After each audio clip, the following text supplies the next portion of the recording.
साथियों नमस्कार। कृषि बाजार भरतपुर से मैं हरपाल सिंह।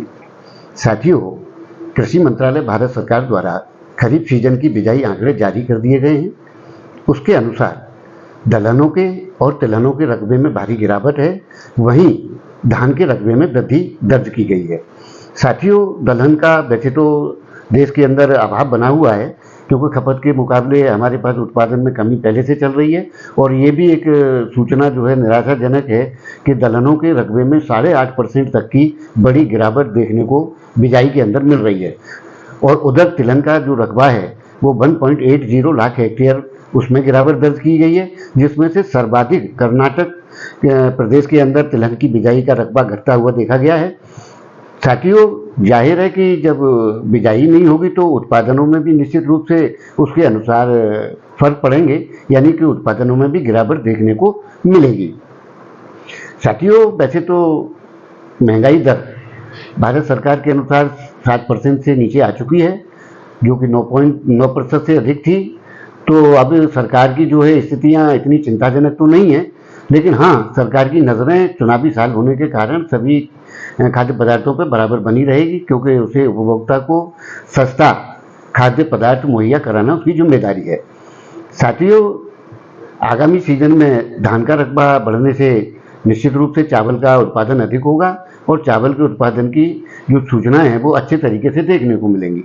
लेकिन साथियों, सबसे बड़ी चीज़ क्या है कि जो मानसून की बेरुखी 50-55 दिन के लिए जिन बेल्टों में रही, वहाँ फसलों में काफ़ी अच्छे खासे नुकसान देखे गए हैं, तो वो भी जो है उत्पादन को प्रभावित करेंगे, जिसके चलते उत्पादनों में और भी गिरावट की संभावनाएं निश्चित रूप से बनती हुई प्रतीत होती हैं। साथियों, जैसा कि अभी दौर चल रहा है, सरकार जो है नाफेड के द्वारा बाजारों में मांग आपूर्ति के अंतर को पाटने का प्रयास कर रही है, जिसके चलते उसमें गेहूं का, दलहन में दालों का और जैसा कि 18 तारीख से सरसों आदि की भी बिक्री की जो योजना बनाई है, उसके अनुसार वो बाजारों को, तेजियों को और जो मांग आपूर्ति का गैप है उसको पाटने का भरपूर प्रयास कर रही है, और वो उसमें सफल होती हुई भी प्रतीत होती है।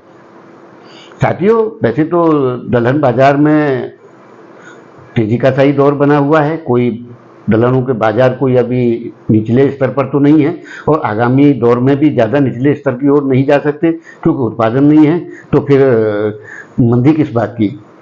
साथियों, लेकिन तेजी के लिए भी कोई विशेष मोटी तेजी की धारणा भी आप लोगों को नहीं करनी चाहिए, क्योंकि सरकार का जो नज़र है वो बराबर एसेंशियल कमोडिटी पर बनी हुई है और बनी रहेगी।